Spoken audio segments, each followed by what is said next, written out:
बिस्मिल्लाहिर्रहमानिर्रहीम। अस्सलाम वालेकुम। बच्चे बड़ी बुज़ुर्ग और सबकी पसंद है चटपटे आलू। बाहर मार्केट पे जाओ, किसी ठेले पे ढाबे पे या आलू देखा तो अपने आप को बंदा रोक नहीं सकता। आज वही रेसिपी मैं आप लोगों के साथ शेयर कर रही हूँ, चटपटे चटकारेदार आलू बनाने की, बाज़ार वाले ढाबा स्टाइल में। इंशाल्लाह आपको ये खा के मज़ा आने वाला है। वीडियो को फुल देखिएगा, इसमें क्या क्या होना है, क्या क्या डालना है, कैसे कैसे होना है, फुल वीडियो को वॉच करिएगा। चलिए रेसिपी को शुरू करते हैं। एक भगोना लिया है जिसमें मैंने थोड़ा सा नमक ऐड करा है और इसमें मैंने आधा किलो के करीब आलू लिए हैं, जिसको मैंने धो के आलूओं को रख लिया था। अब इस काट के बीच में से ऐसे ही डाल देना है, ठीक है। आप चाहे छिलका भी उतार सकते हैं, लेकिन छिलका ना उतारें तो बेहतर है, ऐसे ही उबालें आलूओं को, ठीक है।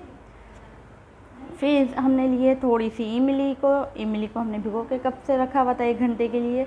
उसका हमने पानी ले लिया। पानी मैंने जो लिया है छान के लिया है, इसमें कंका वगैरह भी होते हैं, मट्टी होती है इमली के अंदर, तो छान के इस्तेमाल करा करें।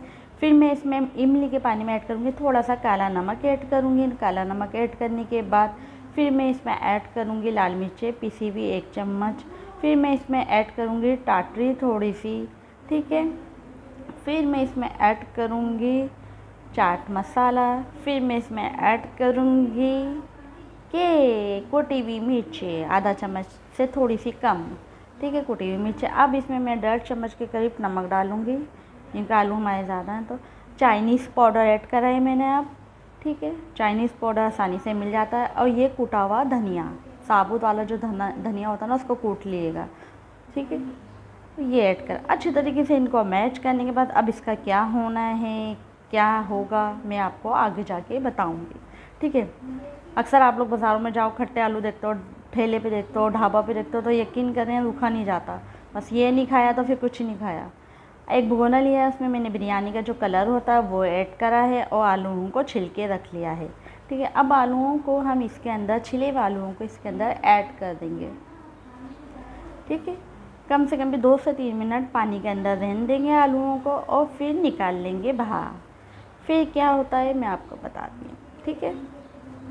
आलूओं को 2 से 3 मिनट रहने देगा। अब एक हमने लिया है फ्राई पैन, जिसमें मैंने 2 से 3 चम्मच घी डाले हैं। घी डाला, आप ऑयल भी डाल सकते हैं, आपकी मर्ज़ी है, योर चॉइस, ठीक है। अच्छा, 3 चम्मच के करीब मैंने घी डाला है। घी में मैं थोड़ा सा ज़ीरा डालूँगी, इसमें कड़कड़ाऊँगी, ठीक है। अच्छी सी प्यारी सी खुशबू आने लगेगी तो फिर मैं इसमें डाल दूँगी अपना जो पेस्ट बना के इमली का रखा था हमने, वो ऐड करेंगे। इसको जब तक एक मिनट तक इसको हम भूनेंगे, ठीक है, अच्छी तरीके से। देखें ये भून चुका है। अब इसमें थोड़ा सा पानी भर के देखें घी छूट चुका है। अब इसमें मैं आलू ऐड कर दूँगा। आलू को कम से कम भी हम इसको 5 मिनट तक इसमें भूनते रहेंगे अच्छी तरीके से, जब तक सारा मसाला आलूओं पे लग नहीं जाता हमारा, ठीक है। अच्छी तरीके से इसको भुनने के बाद और फाइनल लुक इसका देख के जाइएगा, वीडियो को स्किप ना करिएगा। ये देखें, ये मसालेदार आलू हमारे बन के तैयार नहीं हैं, अभी होंगे।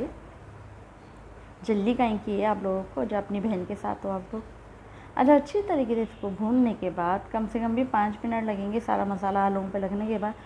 अब मैं आपको इसका फाइनल लुक दिखाती हूँ। ये हमारे आलू बन के तैयार है और ये हमने प्लेटिंग करी इसकी। आप ये देखें, माशाल्लाह माशाल्लाह से ये चटकारे चटपटे आलू हमारे बन के तैयार हैं। आप यकीन करें, बाज़ार में कहीं ये नज़र आ जाए ना तो बंदा रहा नहीं सकता इसके बिना, इसको खाए बिना रह नहीं सकता। इंशाल्लाह ज़रूर ट्राई करिएगा, मज़ा आने वाला ये रेसिपी। वो बनती भी बड़ी झटपट है, ये कोई टाइम नहीं लगता, घर में हर चीज़ें मौजूद होती हैं, आलू इमली वगैरह।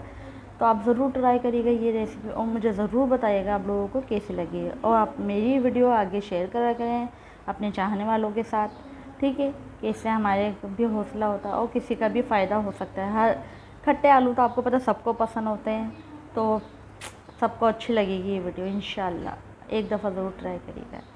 मिलते रहेंगे आपके साथ ऐसी अच्छी अच्छी रेसिपियों के साथ। दुआओं में याद रखिएगा, अपनी फैमिली का ख्याल रखिएगा, मेरे फैमिली को भी दुआओं में याद रखिएगा। ओके, अल्लाह हाफिज़, टेक केयर, बाय।